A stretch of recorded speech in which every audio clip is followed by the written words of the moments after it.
할렐루야. 오늘 말씀은 어제 호세아 전체 끝까지의 말씀입니다.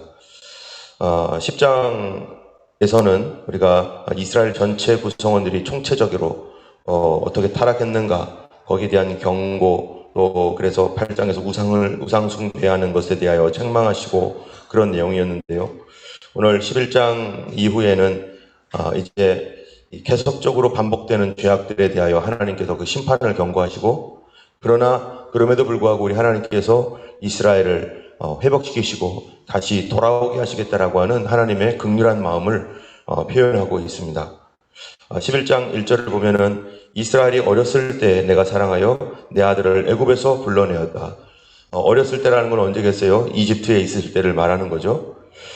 그런데 이집트에 있을 때 하나님께서 그들을 불러내어서 어린 양의 피의 희생을 치르고 그들을 불러내어 가나안 땅으로 오게 했는데, 거기에서 사사시대가 지나고 그 다음에 왕정시대가 가면서 이들이 하나님의 말씀을 어기고 점점점 멀리 갈 때 선지자들을 그들에게 보내어가지고 2절에 보니까 선지자들이 그들을 부를수록 점점 멀리하고 바알들에게 가서 제사하고 아로새긴 우상 앞에 가서 분향하고 오라고 하면 할수록 점점점 멀어지는데, 그런데 하나님의 반응이 뭐였냐면은 3절 한번 읽어보겠습니다. 내가 에브라임에게 걸음을 가르치고 내 팔로 안았음에도 내가 그들을 고치는 줄을 그들은 알지 못하였도다. 여기 보면은 이렇게 하나님께서 부르고 오라고 하고 그렇게 해도 점점점 멀리 떨어져 나가는 자식과 같이 나갈 때 하나님은 그들이 반역을 해도 뭐라고 했냐면, 그래도 걸음을 가르치고 그래도 내 팔로 안고 또 매를 맞아서 아프고 그래도 또 고치고, 지금 하나님께서 무엇을 다 하고 있는 거냐면 그들의 보호자로서, 마치 부모님이 아이들을 키울 때 아이들이 막 반항하고 막 못되게 굴고 막 비행 청소년처럼 막 여기저기 돌아다니며 싸움질하고 또 부모님께 막 막대하기도 하고 막 그렇게 가더라도 엄마의 마음 어떻습니까? 그 아이를 바라보는 엄마의 마음이, 너무 자식 저거 어떻게 해야 되나 하고서 막 확 죽여버려야겠다 이런 게 아니라 어때요? 그렇게 하고 있는 그 자식이 불쌍해 죽겠는 거예요. 부모님은.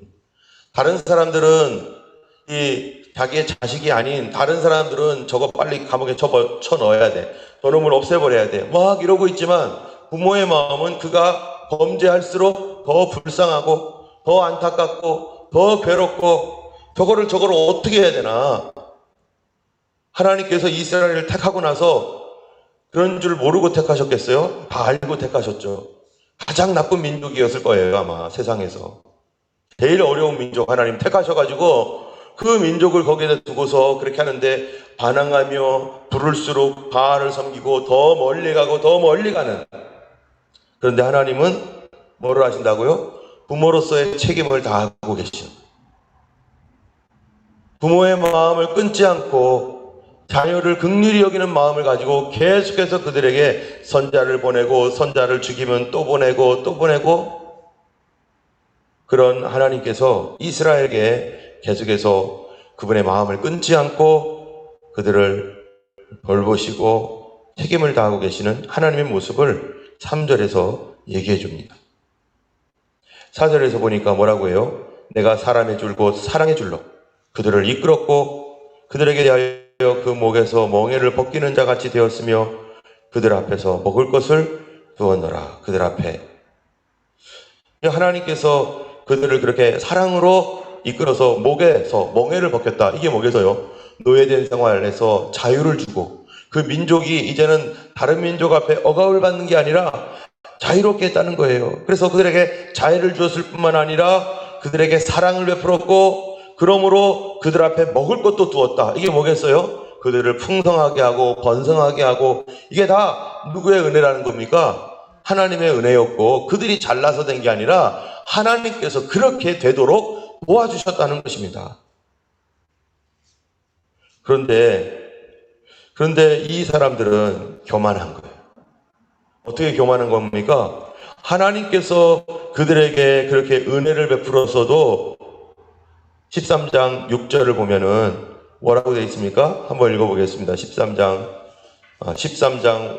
4절부터 그 말이 13장 4절부터 6절까지 이렇게 표현이 되고 있는데요. 같이 읽어보겠습니다. 그러나 애굽 땅에 있을 때부터 나는 내 하나님 여호와라. 나밖에 네가 다른 신을 알지 말 것이라. 나 외에는 구원자가 없느니라. 내가 광야 마른 땅에서 너를 알았거늘 그들이 먹여준 대로 배가 불렀고 배가 부르니 그들의 마음이 교만하여 이로 말미암아 나를 잊었느니라. 하나님께서 그들을 어렸을 때 불러내어서 애굽 땅에서 불러내었고 그랬는데, 그래서 뭐를 해요? 하나님밖에 없다. 너는 다른 신을 알지 말아라. 절대로 다른 신을 알지 말아라. 그랬는데 그들에게 먹을 것을 주니까 먹여준 대로 배불렀고 배가 부르니 마음이 교만하고 교만하니까 뭐를 해요? 나를 잊었느니라. 여러분, 예전에 믿음 생활하다가 하나님 잊은 사람들, 하나님을 떠난 사람들, 무엇 때문에 떠납니까? 자기가 옳다고 생각하고 떠나는 거죠. 그게 무엇으로 말미암은 거냐 하면은요, 이 교만함으로 말미암았다는 거죠. 신명기 8장 12절에 하나님께서 이미 그들에게 이렇게 말을 해요. 내가 먹어서 배불리고 아름다운 집을 짓고 거하게 되며 또 내 우양이 번성하며 내 은금이 증식하게 될 때에 두렵건대 내 하나님 여호와를 잊어버리게 될까 하노라. 하나님께서 그렇게 이들에게 먹거리를 주고 잘 살게 하고 풍족하게 주면, 배가 부르면, 우리가 그렇잖아요. 자녀들이 실컷 먹으면서 즐겁게 지내고 배가 부르면 우리 부모님 보는 것도 즐겁고 기쁘죠. 그런데 배가 부르면 문제가 생기는데 뭐가 생긴다고요? 나태함이 들어오고, 예전에는 어렵고 힘들 때 새벽에 나와가지고 하나님 앞에 부르짖으며 주님 살려주세요, 도와주세요.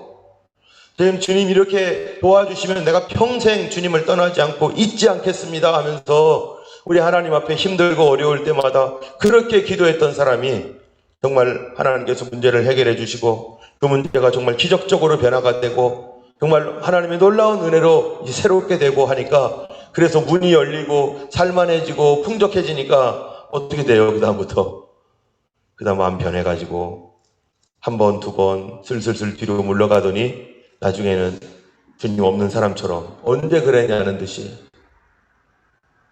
그런 사람들을 주변에서 너무 많이 봅니다. 제가 예전에 한국에 있었을 때도 그런 분들도 여럿 있었어요. 여러 번 제가 한번 냉면집 하시는 분, 전국에서 냉면집 맛있다고 소문나가지고 했던 분 얘기도 아마 여러분 기억하실 겁니다. 그렇게 힘들고 어려울 때 하나님 도와주시면 내가 주님께 충성하겠습니다. 그렇게 해놓고 정말로 전국에서 버스 대절해가지고 그 냉면 맛있다고 관광지처럼 왔는데 너무 바빠서 못 오고, 제가 신방 가면은 미안해서 만두만 주고 공짜로. 하나님께서 정말로 얼마나 괴로워하시겠어요. 사람의 모습이 바로 이런 것이죠. 배부르면 하나님을 잊어버립니다. 교만하면 하나님을 잊어버립니다.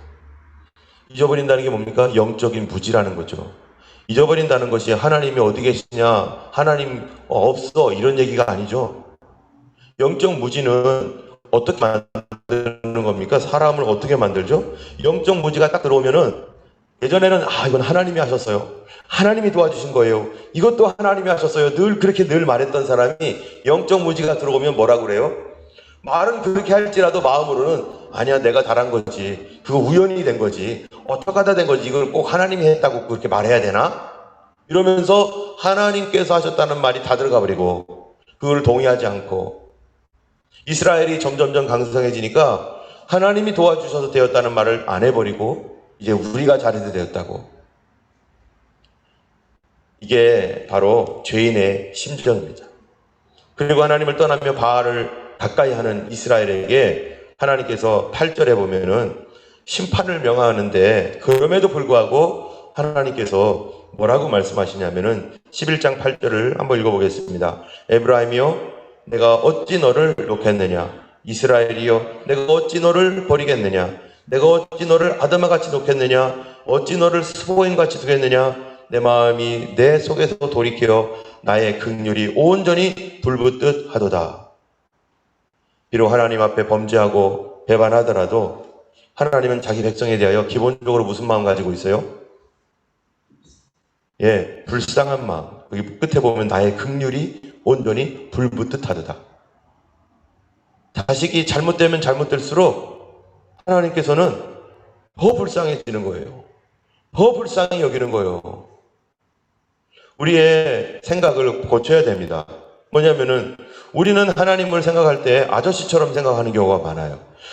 나에게도 내 아래에 내 자녀들이 있고 내 자식들이 여럿 있는데, 내 자식들이 여럿 있을 때 그 자식이 나에게 잘못하거나 못된 짓을 하고 돌아다니거나 그럴 때 부모님의 마음이 화도 나지만 어떤 마음이에요? 저거 불쌍해서 저걸 어떡하지? 어떻게 하면 저거를 바르게 살릴 수 있지? 어떻게 해야지 돌아올 수 있지? 그렇게 부모님의 마음이, 우리가 그런 마음을 갖는데, 우리는 정작 자식으로서, 하나님 앞에서 우리는 자식으로서 내가 잘못 행하고 돌아갈 때 우리는 어떤 생각을 갖습니까? 하나님 나를 벌하실 거야. 나에 대하여 엄청나게 분노하실 거야. 나는 못 돌아가. 나는 끝이야. 라고 하는 생각을 갖는다는 거예요. 나는 부모로서 자식들에 대하여 긍휼한 마음을 가질 줄 알면서 하나님 아버지가 나에 대하여 긍휼한 마음을 갖고 있다는 생각을 하지 않는다는 거예요. 이게 영적 무지고 이게 믿음 없음이죠. 하나님을 오해하는 거죠. 여러분, 가장 힘든 게, 사람을 가장 힘드는 게 오해하는 거예요. 아무리 얘기해도 안 믿어줘요. 막 속을 막 보여주고 싶은데 보여줄 수도 없고, 막 정말 나는 안 그렇다고 해도 안 믿어줘요. 이게 진짜 큰 오해죠. 하나님께서 보여주고 아니라고 해도 우리는 뭐예요? 고집스러워요. 안 믿어줘요. 누구를요? 하나님을. 그러니까 항상 어떤 생각을 하고 있느냐? 하나님 날 미워해. 날 싫어할 거야. 나는 주님께로 못 돌아가. 내가 교회는 지옥 갈까봐 내가 다니긴 하지만 하나님하고 나는 좀 멀어. 내가 어떻게 이 모습으로 하나님께 돌아가겠어? 나는 안 돼. 이 생각이 누가 주는 생각입니까? 사단 마귀가 주는 생각이죠. 인간적인 생각이죠. 하나님께서 주신 부모의 심정도 모르는 생각이죠. 하나님은 우리에게 부모의 마음을 주었어요. 하나님은 우리가 잘못할수록 남은 미워하고 다른 사람들은 손가락질 할지 몰라도 하나님은 나의 긍휼이 온전히 불붙듯 하도다. 하나님은 안타까워서 불이 붙는 거예요. 매를 대지만 매를 대면서도 안타까워서 매를 대는 거예요. 그래서 9절에 내가 나의 맹렬한 진노를 나타내지 아니하며 다시는 에브라임을 멸하지 아니하리니, 여러분 이 말씀이 뭐냐면은 이 호세아 당시가 아직은 여로보암 2세 때니까 이스라엘이 망하지 않은 때예요. 이스라엘을 망하지 않게 하겠다는 얘기입니다. 그 얘기가 아수르가 공격을 해서 이스라엘이 침략을 당하지 않게 하겠다는 얘기가 아니라, 그렇게 해서 할 수 없이 매를 들어서 아수르가 침략을 해와가지고 이스라엘이 박살이 날지라도 한번 나라가 망해서 없어진 나라가 얼마나 많습니까? 없어진 민족이 얼마나 많습니까? 그런데 하나님은 없애지 않겠다. 왜 그럴까요? 왜 없애지 않을까요? 9절을 한번 읽어보겠습니다. 같이 한번 읽겠습니다. 시작. 내가 나의 맹렬한 진노를 나타내지 아니하며 내가 다시는 에브라임을 멸하지 아니하리니 이는 내가 하나님이요 사람이 아님이라. 네 가운데 있는 거룩한 이니 진노함으로 내게 임하지 아니하리라. 이게 무슨 말이냐면은 하나님은 어디 계시다고요? 하나님이 어디 계시대요? 여기 보니까 네 가운데 있다는 거예요. 너 가운데. 이스라엘 가운데 있다는 거예요. 이스라엘이 반역을 하고 저렇게 우상 숭배하며 바알을 따라다니고 단과 베델에다가 금송아지 신상 갖다 놓고 사이비처럼 변하고 우상 섬기는 나라처럼 변했는데, 그런데 하나님 말씀은 뭐래요? 나 그래도 너 가운데 있어. 하나님의 택함은 어떻습니까? 후회함이 없습니다. 하나님께서 한번 택하신 사람들에 대하여 하나님 후회하지 아니하고 우리 가운데 성령을 보내주셔서 주님이 우리 안에 계시면 하나님은 어떻게 여기시는 거예요? 우리가 범죄할 때마다 불쌍히 여기시는 거죠. 우리를 하나님의 자녀로 삼으셨으니까. 내 자녀로 하나님을 하나님이 나의 하나님이 되고 하나님이 나의 아버지가 되고 우리가 하나님의 자녀가 될 때 하나님은 우리에 대하여 긍휼한 마음을 가질 뿐만 아니라 내 가운데 있는 거룩한 하나님이 진노함으로 내게 임하지 아니하리라. 이 말은 뭡니까? 조금 전에 말했던 것과 마찬가지예요. 이게 뭐냐면은 다른 민족은 없앨 수도 있고 무너뜨려서 영원히 다시 일어나지 못하게 만들기도 하고 그래서 수많은 민족들이 사라졌죠. 그런데 이스라엘은 비록 범죄하여 매는 맞을지라도 하나님 어떻게 하신다고요? 없애지 않는다. 내가 그들을 놓지 않는다. 포기하지 않는다. 그들을 다시 회복시킬 거야. 그들은 결코 무너지지 않아. 여러분, 하나님께서 우리에게 성령을 주시면 성령 받은 하나님의 백성은 그 성령님께서 우리 안에 거하실 때 어떤 일을 성령님이 하십니까? 성령님은요, 우리와 함께 동행하시고 우리의 기도를 인도해 주시고 우리로 하여금 믿음이 꺼지지 아니하도록 계속해서 하나님께서 우리 안에서 감동해 주시고 우리가 범죄할 때마다 성령께서 내 안에서 탄식해 주시고 내가 유혹에 들어갈 때마다 성령님께서 내 안에서 막아주시고 유혹과 싸우라고 하시고 넘어지면 다시 일어나라고 하시고 핍박이 올 때 견딜 수 있도록 도와주시고 핍박에 굴복할 경우에 그래도 또 일어나라고 또 하나님께서 다시 이렇게 세워주시고 하시면서 우리의 뭐가 되시는 거예요? 우리의 보혜사가 되신다는 거예요. 우리의 보호자, 보혜사 성령님. 그 보혜사 성령님께서 어디 계시다고요? 우리 안에 계시다는 거예요. 주님이 우리 안에 계시면 여기 있는 말씀처럼 내 가운데 있는 거룩한 이니 진노함으로 내게 임하지 아니하리라. 하나님은 우리 가운데 계신 거룩한 하나님. 그래서 그분은 고난과 환난을 통해서라도 뭐 한다고요? 회개케 하셔서 다시 하나님의 사람으로 일어나고 그리하여 하나님의 기쁨이 되도록 여기에 14장에 보면은요, 그게 무슨 말입니까? 14장이 여기에 보면은 14장 4절부터 보면은요, 내가 그들의 반역을 고치고 기쁘게 그들을 사랑하리니. 이게 누구예요? 반역했던 이스라엘. 근데 하나님이 그 반역을 고치고 기쁘게 사랑하리니. 우리 같으면은 그냥 남남이면은 의거하고서 그냥 버려버리고 죽든지 말든지 네가 알아서 해 하고 쫓아버리면 되는데 하나님은 한 번 우리에게 성령을 보내줘서 결정을 하시고 나를 사랑하기로 결정하신 그 하나님은 우리처럼 감정이 왔다 갔다 하지 않는다는 것입니다. 그 하나님은 우리를 끝까지 붙들고 계시는 하나님. 내가 넘어져도 하나님은 멀리 떠나지 아니하시고 그 곁에 계시면서 끝까지 다시 일으키시는 그 하나님. 우리는 그 하나님의 자녀인 것입니다.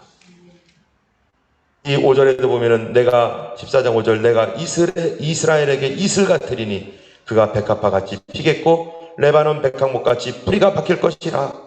그 가지는 퍼지며 그 아름다움은 감람나무와 같고 그의 향기는 레바논 백향목 같으리니. 하나님은 또 계획이 다 있어요. 어떤 계획이요? 이스라엘에게 범죄하고 바알을 숭배하고 마치 음란한 고멜과 같이 이 부정한 여인처럼 남편을 3번씩이나 떠나는 여인처럼 그렇게 돌아갔어도 하나님은 속도 없으신 하나님처럼 또 데려다가 향수 뿌려주고 깨끗하게 해주고 신부처럼 맞이해주고 번성하게 해줄 계획을 갖고 있다는 거예요. 계획을 하나님 지금. 너 그렇게 했어도 내가 딱 계획이 있어. 너 다시 고치고 내가 다시 너를 아름답게 할 거야. 내가 너를 다시 아름답게 할 거야. 하나님의 계획이 있습니다. 우리는 그 계획을 믿고 우리 하나님 앞에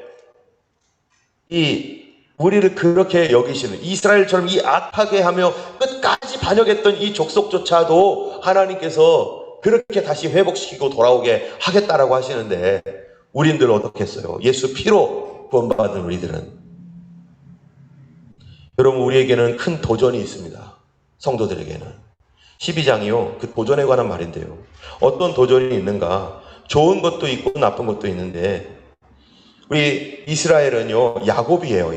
야곱의 이름이 나중에 이스라엘로 바뀌죠. 근데 야곱을 하나님 뭐라고 하냐면 12장 3절에서 12장 3절 4절 한번 읽어보겠습니다. 시작. 야곱은 모태에서 그의 형의 뒷발꿈치를 잡았고 또 힘으로는 하나님과 겨루되 천사와 겨루어 이기고 울며 그에게 간구하였으며 하나님은 베델에서 그를 만나셨고 거기에서 우리에게 말씀하셨나니 여호와는 만군의 하나님이시라. 여호와는 그를 기억하는 하는 이름이라. 자, 여기에 야곱이 이스라엘의 정체성이 있습니다. 이스라엘은 어떤 존재라는 거예요? 이스라엘은요, 형의 뒷발꿈치를 잡았다는 거예요. 그게 무슨 말입니까? 형의 뒷발꿈치를 잡았다. 무슨 말이죠? 자기가 형아가 되고 싶어가지고 어렸을 때부터 먼저 나갈래. 이게 무슨 뜻이에요? 먼저 나갈 거야, 내가. 내가 장자가 될 거야. 내가 아버지로부터 하나님의 그 축복을 계승하는 축복의 계승자가 될 거야. 여러분, 장자권은 축복의 계승자잖아요. 그래서 그 하나님의 축복이 아버지로부터 장자에게로 계속해서 이어져 내려가면서 그 축복을 계승하여 이스라엘은 내 장자라. 예수님은 맏아들이라고 성경이 얘기하고 있는 것처럼 그 축복의 계승자로서의 그 길을 내가 갈 거야 하면서 형을 잡아가지고 발꿈치를 잡고 왔는데, 그게 긍정적이고 얼마나 좋은 겁니까? 내가 축복받을 거야. 내가 하나님의 영적인 축복을 받을 거야. 또 4절에 보면요, 천사와 겨루어 이기고 울며 그에게 간구하였고, 울면서 뭘 간구했죠? 나에게 뭐 달라고요? 축복해달라고. 하나님의 축복이 없으면 난 죽습니다. 하나님 날 축복해 주셔야 됩니다. 우리가 다음 주부터 이제 우리가 함께 기도하려고 하는데요, 우리 하나님 앞에 이스라엘은 바로 이런 존재예요. 뒷발꿈치를 받아서 하나님 나 축복하셔야 됩니다. 하나님의 복이 필요합니다. 하나님의 은혜가 필요합니다. 나에게 하나님 이 은혜를 주세요. 축복을 주세요 하면서 하나님과 뭐예요? 겨루어서 울면서 간구하면서 하나님 앞에 베델에서 막 그렇게 이 야곱 가까이에서 막 하나님 앞에 그렇게 막 애쓰며 하나님과 씨름하고 천사와 씨름했던 사람. 그런데 거기서 씨름하고 나서 이 야곱은 어떻게 됐어요? 이름을 바꿨어요. 누구로 바꿨죠? 예, 이스라엘로. 야곱이라는 뜻이 뭡니까? 속이는 자, 뒷발꿈치를 잡은 자라는 그 말에서 이스라엘로 바꿨어요. 이스라엘은 하나님과 겨루어 이긴 자, 하나님의 백성. 그런데 이 이름이 바뀐 게 뭐로 바뀐 거냐면요, 사기꾼이 뭘로 바뀌었어요? 하나님의 사람으로 바뀌었다는 거예요. 그 과정이 어떻게 됩니까? 반드시 그 과정에서 뭐가 있어야 돼요? 하나님과 싸워, 하나님과 겨루어 이겼다라고 하는 거예요. 여러분, 우리가 힘들고 어려울 때 누구랑 싸워야 됩니까? 혼자 고민하며 괴로워하며 혼자 싸우고 막 그런 게 아니죠. 우리가 문제가 생겼을 때 사람들과 싸워가지고 막 이기려고 하고 막 악으로 막 대들려고 하고 막 그냥 아내와 남편과 자녀들 막 그냥 막 분노로 막 이렇게 하면서, 또는 자기 자신을 막 미워하면서 막 그냥 뭐 혼자 막 소리 지르고, 그게 아니에요. 힘들고 어렵고 괴로울 때 우리 누구에게 가야 돼요? 하나님 앞에 가가지고 거기서 하나님과 뒤집어져야 돼요. 하나님 축복해 주셔야 돼요. 축복 없으면 난 죽어요. 축복 아니면 난 죽습니다. 하나님 열어주셔야 됩니다. 이 문제는 하나님이 열어주지 않으면 해결되지 않습니다.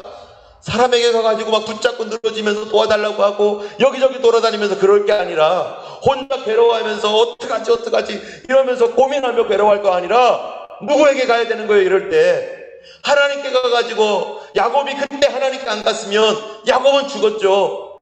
하나님께 가가지고 하나님과 씨름하면서 밤새도록 하나님과 씨름하면서 기도 가운데 하나님과 씨름하면서 그랬을 때 어떤 일이 일어나요? 주님이 이름을 바꿔주는 거예요.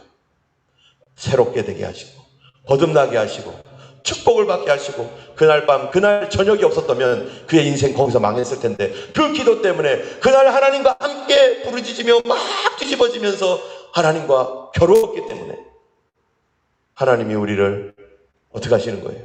축복해 주시는 거예요. 이게 야곱의 특징입니다. 이게 하나님 믿는 사람의 특징이에요. 그런데요, 반대도 있어요. 그 반대가 뭐냐? 7절입니다. 에브라임이 뭔가 7절. 그는 누구래요? 상인이라 손에 거짓저울을 가지고 속이기를 좋아하는도다. 야곱이 동시에 어떤 사람이었어요? 이름이? 속이는 자. 팥죽 한 그릇에 형을 속입니다. 형, 그거 나한테 팔어. 팥죽 한 그릇에. 자기가 받을 축복을 위해서 수단과 방법을 가리지 않겠다는 거예요. 바로 이 마음, 이스라엘이 그 이후로 진행되면서 이스라엘 민족이 이 두 가지를 가지고 있는데, 하나는 하나님이 아니면 우리는 죽습니다라고 했던 이 마음과, 또 한편에 있어서는 뭐가 있어요? 속이는 저울. 속여서라도 부자 돼야 되겠다. 속여서라도 복 받아야겠다. 그래서 아버지 야곱에게 나갈 때, 이삭에게 나갈 때 어떡합니까? 형처럼 나가잖아요. 그래서 형옷 입고 이 염소털 다 드러매고, 그래서 아버지를 속이잖아요. 우리 성도가 구원을 받아도 우리의 본질은 두 가지가 있습니다. 하나는 우리 안에 여전히 그런 마음 있죠. 우리가 다 하나님, 나 축복받고 싶어요. 하나님 은혜 받고 싶어요. 정말 믿음으로 살고 싶어요. 정말 성령의 능력 받고 싶어요. 성령 충만하여 예수님만 사랑하고 싶어요 하는 이 마음이 있는가 하면, 또 한편으로는 무슨 마음이 있어요? 속이고 미워하고 질투하고 내 멋대로 하고 싶고, 이 두 가지 마음이 우리 성도들 안에 동시에 존재하고 있는 거죠. 이스라엘이 이 두 가지 마음이 동시에 있었는데, 그들이 시간이 지나면서 어떻게 돼요? 하나님만 바라보겠습니다라고 했던 마음은 다 놓아지고, 속이는 저울처럼 속이는 마음으로 돌아가고, 그러니까 하나님께서 예를 들어 때리고서라도 내가 다시 더 새롭게 할 거야. 옛날처럼. 옛날 얼마나 좋았니 너? 하나님 그걸 너무 좋아하셨어요. 힘들고 어려울 때 하나님께 엎드려서 주님 도와주세요 했던 그 모습을 보았을 때, 하나님의 응답이 없는 것 같고, 마른 하늘 같고, 비는 내리지 않고, 나의 마음은 답답하고, 그런데 거기에서 계속 겨루어서 하나님과 함께 뒤집어지면서 하나님 도와주세요 했던 그때의 모습을 봤던 하나님이 어떻겠어요? 참 기특하고, 참 가련하고, 참 불쌍히 보이고, 참 사랑스러운 모습으로, 바로 그게 우리의 모습이라는 거죠. 하나님께서 우리를 바라보시는 모습, 비가 오지 않을지라도, 하나님의 어떠한 위로가 없을지라도 그곳에 나와서 오늘도 엎드려서 아무 생각 못하고 그냥 가만히 앉아있을지라도 하나님께서 그 모습을 기뻐하시면서 즐거워하시면서 그런 훈련과 연단을 겪어갔던 그 과정을 하나님 기뻐하셨는데, 어느 날 벌떡 일어나더니 에이 하고서 밖으로 나가면서 뭐가 된 겁니까? 속이는 자가 되고 속여서 빼앗는 자가 되는, 그래서 그러므로 말미암아 점점 무너지는, 오늘 하나님 우리에게 말씀하시는 거죠. 메마르고 힘들었을 때 하나님 앞에 나와 무릎 꿇고 기도했었던 그 당시를, 내가 그때를, 너는 답답했을지 몰라도 나는 그때를 너무너무 사랑하노라. 우리는 다시 하나님께 나와서 뒤집어져야 됩니다. 주님 아니면 나 망해요. 여러분, 이 마음이 얼마나 소중한 마음인지 몰라요. 편안할 때는 이런 마음 다 사라지고 없고 그러지만, 그 마음은 아무 때나 주는 게 아니고 아무 때나 있는 게 아니죠. 간절한 마음, 갈급한 마음, 평상시에도 간절하게 주님을 찾는 마음, 이거는 보배입니다. 우리는 이 마음 회복돼야 됩니다. 코로나 바이러스로 인해서 다 집에서 기도드리고 다 집에서 예배하고, 그러면서 우리 마음이 얼마나 무너지고 얼마나 멀리 왔고 얼마나 나태해졌고, 그냥 대충 하지 뭐. 그러나 이럴 때일수록 우리 주님, 지금 우리가 영적으로 투쟁하고 하나님 앞에 나와서 야곱처럼 현사와 겨루어 이기고 울며 그에게 간구하였으며, 하나님은 베델에서 그를 만나셨고 거기에서 우리에게 말씀하셨나니. 베델이 어디입니까? 벳, 집, 엘, 하나님의 집. 성전에 나와서 기도해야 됩니다. 우리 하나님 앞에 나와서 결심하고 하나님께 부르짖으며, 그 모습을 하나님이 너무너무 사랑하시고 너무너무 기뻐하시고, 기도가 안 될지라도 엉덩이만 붙이고 있는 것도 그 하면서 어떻게든지 기도하려고 하는 그 모습들, 하나님만 붙잡고 싶어하는 그 모습을 하나님이 귀히 여기십니다. 이 사람이 이러한 훈련이 필요해요. 하늘에서 비가 안 내려도 견디고 그래도 붙들고 이렇게 하는 그 훈련을 통해서 하나님은 나도 모르게 뭐를 주신 거예요? 은혜를 공급해 주시고 능력을 주시는 겁니다. 막 우리는 생각할 때 막 뭐가 환상이 보이고 뭐가 막 열리고 막 난리가 나야지만 뭐가 되는 것 같지만 그렇지 않습니다. 오히려 메마른 곳에서 견딜 수 있고 메마른 곳에서도 즐거워할 수 있는 그러한 하나님의 은혜의 공급이 이게 엄청나게 중요한 것입니다.